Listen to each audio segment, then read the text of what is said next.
इसको हम सॉल्व कराते हैं। कैसे?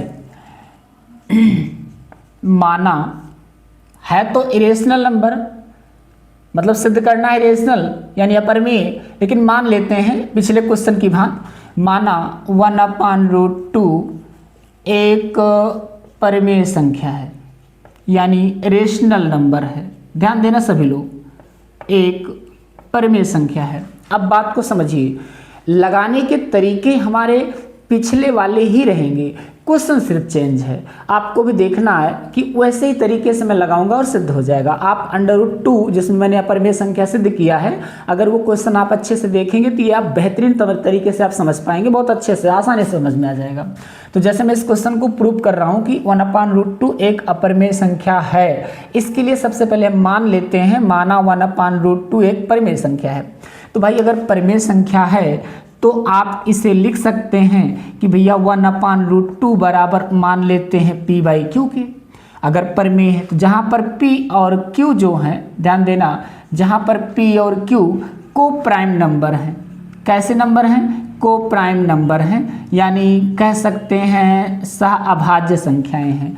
p और q सह अभाज्य संख्याएं हैं, यानी इसमें p और q में एक के सिवा कोई भी फैक्टर कॉमन नहीं है। इतना हो गया।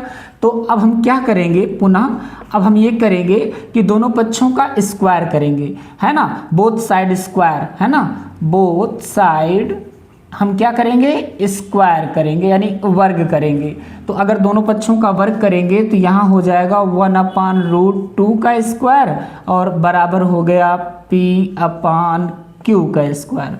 तो अगर इसका स्क्वायर करेंगे तो क्या आ जाएगा, इसका स्क्वायर करेंगे तो ये 1 का वर्ग 1 बनाएगा, √2 का वर्ग 2 बनाएगा, और यहाँ पर आ गया p² कितना, q²। क्लियर है? क्रॉस मल्टीप्लाई कर देते हैं, तो क्रॉस मल्टीप्लाई करेंगे तो 2 का p में स्क्वायर 2p², q² का 1 में मल्टीप्लाई q²। अब यहाँ पर अगर आप ध्यान से देखें तो पिछले क्वेश्चन की भांति जैसे 2p² बराबर q² है, तो इसका मतलब 2 का फैक्टर q² में होना चाहिए। तो आप लिखेंगे चूंकि 2 है ना, कॉमा q² का एक फैक्टर है यानी गुणनखंड है। ठीक है, क्यों गुणनखंड है? क्योंकि इधर है तो इधर भी होना चाहिए, क्योंकि बीच में बराबर का चिन्ह लगा है। तो 2q² का एक गुणनखंड है, या कह सकते हैं 2q² को पूर्णतया विभाजित करेगा, अर्थात ध्यान देना, अर्थात 2q² को पूर्णतया विभाजित करेगा, पूर्णतया विभाजित करेगा, पूर्णतया विभाजित करेगा।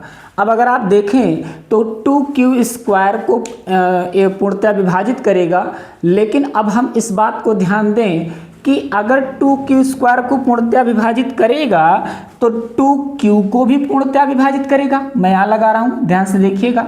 इसका मतलब 2q को भी पूर्णतया विभाजित करेगा, पूर्णतया विभाजित करेगा। तो अगर 2q को पूर्णतया विभाजित करेगा, जैसे 2q² को पूर्णतया विभाजित किया तो 2q को भी पूर्णतया विभाजित करेगा, पिछली वीडियो मैंने बताया था। तो अगर 2q को पूर्णतया विभाजित करेगा तो इसका मतलब 2q का एक फैक्टर है। ठीक है, समीकरण नंबर 1 मान लो। अब पुनः अगर 2q का एक फैक्टर है तो इसका मतलब q जो है उसमें 2 का फैक्टर छिपा है, तो q बराबर हम मान लेते हैं, कोई किसी का फैक्टर मान लेते हैं, 2 × c या 2c मान लेते हैं। ठीक है, इसका मतलब ये हो गया कि q में जब 2 का फैक्टर है तो 2 के अलावा भी कोई फैक्टर होगा तो उसको हम c मान रहे हैं। जैसे मैं कह दूं कि भैया 6 में 2 का फैक्टर है, तो 6 में 2 का फैक्टर है तो 2 × तो 3 लिखने पड़ेगा। तो 2 का फैक्टर है तो है ही है, लेकिन एक फैक्टर और कोई ना कोई होगा, तो वैसे यहाँ भी माना गया है। तो q बराबर 2c मान लेते हैं, अर्थात q बराबर क्या आ गया, 2c।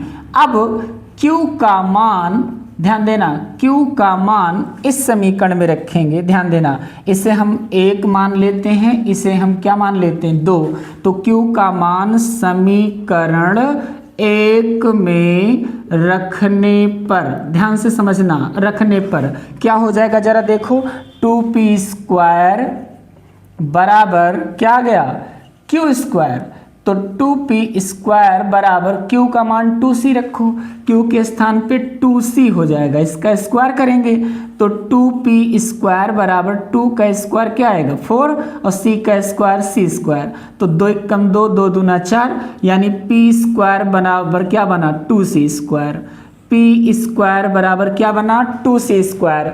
इसका मतलब 2c² में 2 जब है तो इसका मतलब 2 p² में भी होना चाहिए। इसका मतलब ये हो गया कि 2p² को पूर्णतया विभाजित करेगा, ध्यान देना 2p² को पूर्णतया विभाजित करेगा। तो अगर 2p² को पूर्णतया विभाजित करेगा तो 2p को भी क्या करेगा पूर्णतया विभाजित करेगा, पूर्णतया विभाजित करेगा। तो इसका मतलब क्या हुआ भाई, अगर 2p² को पूर्णतया विभाजित कर रहा है तो 2p को भी पूर्णतया विभाजित करेगा, तो इसका मतलब हो गया कि 2p का भी एक फैक्टर है, 2p का भी एक क्या हो गया फैक्टर है। इसे मान लेते हैं समीकरण नंबर कितना 3, इसे मान लेते हैं समीकरण नंबर 3। अब समीकरण 2 देखो, ये है समीकरण 2 और समीकरण 3 से स्पष्ट है कि 2q का भी एक फैक्टर है और 2p का भी एक फैक्टर है। 2 किसका किसका है, p का भी एक फैक्टर है और q का भी एक फैक्टर है। मैं यहाँ लिख रहा हूँ, ध्यान देना मैं यहाँ लिख रहा हूँ, इसका मतलब 2p और q दोनों का फैक्टर है, दोनों का क्या है फैक्टर है। मतलब 2 जो है वो p में भी है और किस में है q में भी है, जबकि हमने तो p और q को मान रखा है को प्राइम यानी सहभाज्य, यानी कोई फैक्टर कॉमन ही नहीं है एक के अलावा। तो लेकिन यहाँ पर तो 2p और q दोनों में कॉमन हो गया, तो 2 अगर p और q दोनों में हो गया तो इसका मतलब हमने जो माना वो क्या था गलत है भाई। हमने तो को प्राइम माना, आ गया को प्राइम आ ही नहीं रहा क्योंकि दोनों में 2 का फैक्टर का बना रहा है। तो इसका मतलब अतः यह विरोधाभास है, अतः यह क्या है विरोधाभास है। क्यों, क्योंकि मैंने गलत मान लिया था, गलत मान लिया था, गलत कल्पना कर ली थी, और विरोधाभास के नाते हम कह देंगे अतः 1/√2 क्या है एक अपरिमेय संख्या है। अतः 1/√2 एक अपरिमेय संख्या है। क्यों अपरिमेय संख्या है, क्योंकि यहाँ पर 2 का फैक्टर दोनों में कॉमन आ गया, जबकि तो मैंने प्राइम माना था, है ना, को प्राइम माना था, सहभाज्य माना था, मतलब इसमें कोई का एक के सिवा कोई फैक्टर कॉमन ही नहीं है, जबकि 2 का कॉमन फैक्टर आ रहा है, इसलिए हमने गलत माना। अर्थात हम इसे जो परिमेय मान रहे थे वो परिमेय मानना गलत है, अतः यह क्या है एक अपरिमेय संख्या है। ठीक है, तो उम्मीद है आपको इतना समझ में आया होगा।